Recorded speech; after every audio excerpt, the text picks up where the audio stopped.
जय श्री कृष्णा। बहनों भाइयों, आज हम चर्चा करेंगे मेरी लाइफ के विषय में। आपने देखा होगा कि मनुष्य के जैसे 16 संस्कार होते हैं। मनुष्य जब पैदा होता है और उसके जब वो आखिरी यात्रा होती है, इसके बीच के जो जैसे शिक्षा का, जनेऊ का, मुंडन का ये संस्कार होते हैं, तो कुल मिला के 16 संस्कार होते हैं। एक संस्कार इसमें मैरिज का भी होता है, जो कि देश पात्र काल के हिसाब से बड़ा महत्वपूर्ण होता है। आदमी की अच्छी अच्छी जिंदगियां यदि किसी कारणवश हमारी कुंडली नहीं मिलती है तो बड़ा प्रॉब्लम का सामना हमें करना पड़ जाता है। तो मेरे पे समय समय पे मैसेज आते रहते हैं कि गुरुजी, शास्त्र के अनुसार, एक तो हम कहते हैं बरबली, कि शास्त्र के अनुसार हमारे कौन से ऐसे नियम हैं कि कुंडली में द्विविवाह योग बन जाता है, या मेरी लाइफ सफल नहीं होती, या आफ्टर मैरिज पति बीमार होने लगता है या पत्नी बीमार होने लगती है। कहने का मतलब है कि स्पाउस बीमार हो रहा है। कैसे नियम? शास्त्रोक्त नियम, बरबली नियम नहीं। मैंने पहले भी आपको वीडियो के माध्यम से बताया था कि ऋषि पाराशर जी लग्न के विषय में क्या करें। मैंने कोई एक शब्द का उसमें हेराफेरी नहीं करी। धन के विषय में क्या करें, प्रॉपर्टी के विषय में क्या करें। तो आज मैं शास्त्रोक्त वो कॉम्बिनेशन बता रहा हूं कि हमारी कुंडली में द्विविवाह योग कैसे बनते हैं, हमारी त्रिविवाह कैसे बनते हैं, हमारी पत्नी यानी कि हमारे स्पाउस आफ्टर मैरिज बीमार कैसे हो जाता है। यही मैंने शास्त्रों के नियम लिए हैं। यदि आप इन नियम को, क्योंकि मैं पहले कागजों में मैंने बरबरी बता रहा हूं, फिर मैंने कागजों में लिखा हुआ है वो भी बताऊंगा। यदि आप इसका एक चार्ट बना लेंगे और आप अपनी मैरिज लाइफ के विषय में देखेंगे या किसी की भी देखेंगे, तो आपके इसके प्रिडिक्शन 100% सफल होंगे। क्योंकि शास्त्र कभी झूठ नहीं बोलता। हम हेरा फेरी कर सकते हैं, हम उनका गलत दुरुपयोग कर सकते हैं, लेकिन शास्त्र कभी झूठ नहीं बोलता। इसलिए मैंने शास्त्रों के नियम लेके आपको कागजों में समझाऊंगा। जैसे कि मेरा एक सबसे, मैं कहता रहता हूं समय समय पर इतना ज्योतिष जरूर सीख लो जिससे हमें पता लग जाए कि उच्च का कौन सा होता है, नीच का कौन सा होता है, स्पाउस का स्वामी कौन सा होता है, जिससे कि हम किसी एस्ट्रोलॉजर के पास जाएं तो हम उसे एक देख सकें कि इस पे ज्ञान कितना है, हम डिस्कस कर सकें। तो सप्तम भाव जो होता है ये स्पाउस का होता है, यानी कि पति के लिए पत्नी का, पत्नी के लिए पति का। इसके कुछ कॉम्बिनेशन है, शास्त्रों में वर्णन है। एक सिद्धांत हमेशा ध्यान रखना, हमारे यहाँ ऋषियों में आपस में कंट्रोवर्सी बहुत है।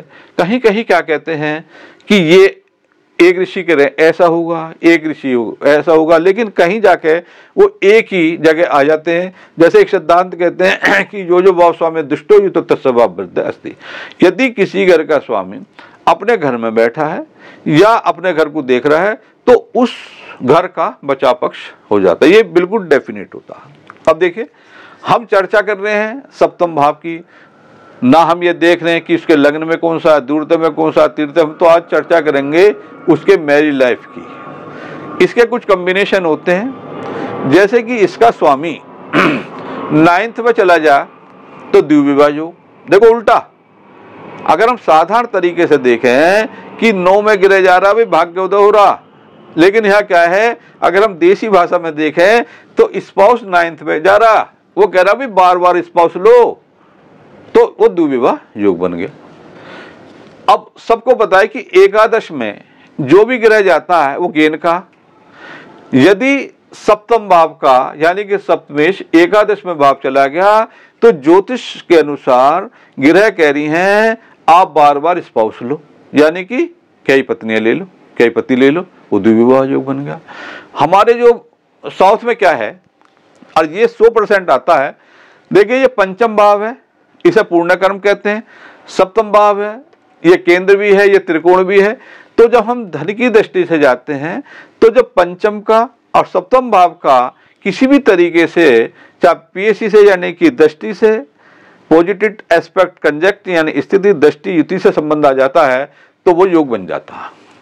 तो यदि सप्तमेश पंचम में चला गया तो केंद्र त्रिकोण का संबंध हो गया। हम धन के विषय में बोल ही नहीं रहे, लेकिन यदि सप्तमेश का संबंध पंचम भाव से आ गया तो डेफिनेट द्विविवाह योग बन जाता है। यदि ये किसी कारणवश ये वक्री हो जा, वक्री ग्रह को मैं पहले चर्चा भी कर चुका हूं, जब भी कोई ग्रह जोडियक में सूर्य महाराज के पास जाते वो वापिस हो जाता। ऐसे परमपिता परमेश्वर ने एक अपना योजना बना रखी है। तो जब हम यहाँ रहते हैं मृत्यु लोक में तो हम पर प्रभाव पड़ता है। यदि आपका सप्तमेश किसी कारणवश वक्री हो जाएगा तो फिर द्विविवाह योग। यदि ये नीच का हो जा द्विविवाह योग, अस्त हो जा द्विविवाह योग। यदि सप्तमेश 6 हाउस में चले, किसी भी कुंडली में देख लेना है, जब कोई बृहस्पति की दृष्टि हो जाती है तो प्रभाव कम हो जाता है। आप देखेंगे कि सप्तमेश 6 हाउस में चला गया तो जातक का स्पाउस जरूर बीमार होगा। कब होगा? जब उसकी दशा महादशा होगी। यदि 6 हाउस में सप्तमेश बैठ गया, कहते हैं ना वो बिल्ली की और चूहे की लड़ाई, जैसे कहते हैं कि दोनों का शत्रु था, इसी तरीके से सप्तमेश की जगह 6 हाउस में बैठ जाता है तो जातक की मतलब पति पत्नियों के बीच में एक शत्रुता स्वतः पैदा जाती है। अब हम इन्हीं बातों को जो हमारे ऋषि कहते हैं मैं कागजों में बताता हूँ। इन्हें आप एक कागज बताइए, देखिए, और फिर आपको कुंडली में देखिए, आपको अगर कोई कॉम्बिनेशन मिलेगा तो अवश्य पूरा होगा। हमेशा ध्यान रखना, ग्रह कब फल देते हैं? अपनी महादशा, अंतरदशा, प्रत्यंतरदशा। वैसे तो 5 दशा होती है, महादशा, अंतरदशा, प्रत्यंतरदशा, सूक्ष्म दशा, प्राणदशा, और हम चर्चा करते हैं कागज में। देखिए मैंने इसमें कॉम्बिनेशन दिए हैं। इसमें मैंने क्या लिखा है, इसमें द्विपत्नी योग अथवा एक से अधिक विवाह, पेज नंबर 1 है। प्राचीन ज्योतिष शास्त्र में द्विविवाह अथवा एक से अधिक विवाह के अनेकों योग दिए गए हैं।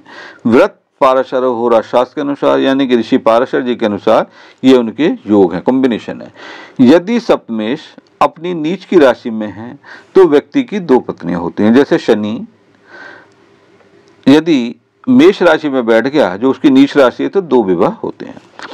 यदि सप्तमेश पाप ग्रह के साथ किसी पाप ग्रह की राशि में हो तो व्यक्ति के 2 विवाह होंगे।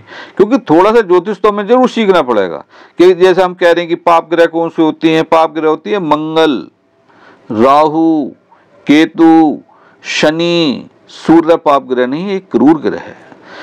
फिर मैंने 3 नंबर में क्या लिखा, यदि मंगल और शुक्र सप्तम भाव में हो या शनि सप्तम में हो और लग्ने अष्टम भाव में हो तो जातक के 3 विवाह होते हैं। क्योंकि मैरिज लाइफ में मंगल और शुक्र की युति अच्छी नहीं मानी जाती। फिर मैंने 4थे नंबर में लिखा, 4 पॉइंट में लिखा, यदि सप्तमेश उच्च राशि में हो। मैंने अभी आपको बताया था सप्तमेश उच्च का हो गया। शास्त्र कहता उच्चता ग्रह पूर्णता फलम, वो कहता है ग्रह की बार बार ले लो, बार बार ले लो तो कई मतलब स्पाउस हो गए, द्विविवाह योग बन गया। ये आपको याद करने के तरीके बता रहा हूँ। यदि सप्तमेश उच्च राशि में हो और शुक्र द्विस्वभाव राशि में हो, द्विस्वभाव राशि कौन सी है? 3 6 9 12, जिसका स्वामी ग्रह उच्च का हो तो व्यक्ति की 1 से अधिक पत्नियां होंगी।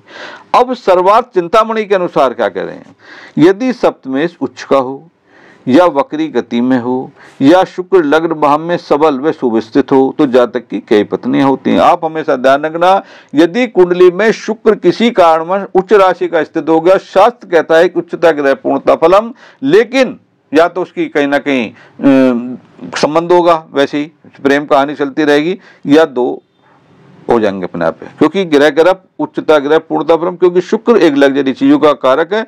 उच्च का ग्रह शुक्र का होना ये भी अच्छा नहीं होता है, मैरिज लाइफ के लिए द्विविवाह योग बनता है। यदि सप्तम भाव में पाप ग्रह हो, दूरदेश पाप ग्रह के साथ हो और लग्ने अष्टम भाव में हो, जातक के 2 विवाह होंगे। यदि सप्तम भाव में पाप ग्रह हो और सप्तमेश अपनी नीच की राशि में या शत्रु राशि में किसी शुभ ग्रह के साथ स्थित हो तो जातक के 2 विवाह होंगे। आप इसे कागज में लिखिए, फिर कुंडली में मिलाइए, आपको ये कॉम्बिनेशन है तो जरूर अवश्य ऐसा होगा। फिर मैंने वो दूसरा पेज है, द्विविवाह योग है, मैंने लिखा 4थे नंबर में 4th पॉइंट है, यदि शुक्र जन्म कुंडली या नवांश में किसी पाप ग्रह की युति अथवा नीच की राशि में हो तो व्यक्ति के 2 विवाह होंगे।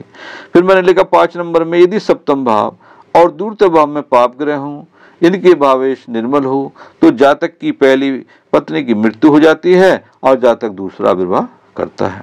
यदि सप्तम और अष्टम भाव में पाप ग्रह हो, मंगल द्वादश भाव में, क्योंकि मंगल द्वादश भाव में क्यों कह रहे हैं, मंगल अपनी अष्टम दृष्टि से सप्तम भाव को देखेगा, मंगल द्वादश भाव में है और सप्तमेश की सप्तम भाव में दृष्टि ना हो, यानी कि भाव अपने घर को ना देख रहा हो, मतलब कमजोर रह रहो, जातक की पहली पत्नी की मृत्यु हो जाती है और जातक का दूसरा विवाह करना पड़ता है। फिर मैंने 7वें पॉइंट में लिखा, यदि लग्न भाव में, द्वितीय भाव में या सप्तम भाव में पाप ग्रह हो, सप्तमेश अपनी नीच की राशि में हो अथवा अस्तगत हो तो जातक के 3 बार विवाह होता है। फिर मैंने 8वें पॉइंट में लिखा, यदि सप्तमेश और एकादश एक ही राशि में हो अथवा एक दूसरे पर दृष्टि रखते हों या एक दूसरे यानी कि पंचम नवम हो तो व्यक्ति के कई विवाह होते हैं। मैंने पहले बताया था कि एकादश भाव में जो भी जा रहा है वहां गेन हो रहा, लाभ हो रहा, बढ़ोतरी हो रही है। अगर सप्तमेश एकादश में चला गया तो कह रहे हैं कई स्पाउस ले लो, वो द्विविवाह योग बन गया। फिर 9th में लिखा, यदि सप्तमेश चतुर्थ भाव में हो यदि तो नवमेश सप्तम भाव में हो अथवा सप्तमेश और एकादश एक दूसरे से केंद्र में हो तो जातक एक से अधिक विवाह होंगे। फिर 10 नंबर में लिखा, क्योंकि दूरतय भाव को कुटुंब भाव भी कहते हैं, यदि दूरतय भाव और सप्तम भाव में पाप ग्रह हो, पाप ग्रह मैंने बताई थी कौन कौन सी होती है, तथा सप्तमेश के ऊपर पाप ग्रह की दृष्टि हो तो पत्नी की मृत्यु के कारण जातक की 3 बार विवाह होता है।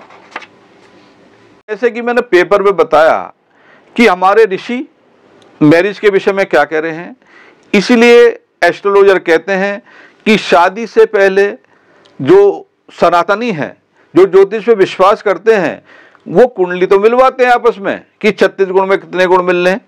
आपका अगर कोई नजदीकी एस्ट्रोलॉजर है तो आप उनसे एनालिसिस करवाइए कि मेरी कुंडली में उनकी कुंडली में द्विविवाह योग तो नहीं है, क्योंकि ग्रह अपने कारक तत्व अवश्य पूरे करती है। यदि किसी कारणवश ये योग हो जाता है तो हमारे जो ऋषि मुनि हैं उन्होंने हमें कुछ नियम बताए गए हैं। हमारे बुजुर्ग सब जानते हैं कि भाई द्विविवाह योग कैसे समाप्त होता है। जो भी आपके जानकार कर्मकांडी पंडित हो, वो चाहे लड़का हो चाहे लड़की हो, उसका योग समाप्त करा देते हैं और जो आपको एक पर्चा दे देते हैं लिख के कि आप कुछ टाइम तक इन पाप ग्रहों का दान अवश्य करते रहें।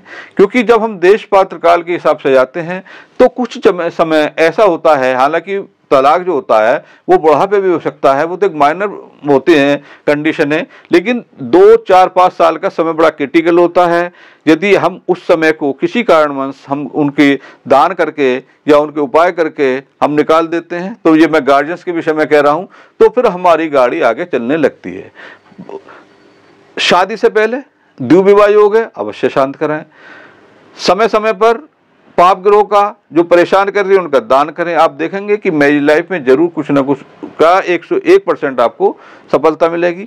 इसी के साथ वाणी को विराम देते हैं, मिलते रहेंगे ऐसी वीडियो के साथ। जय श्री कृष्ण भगवान की।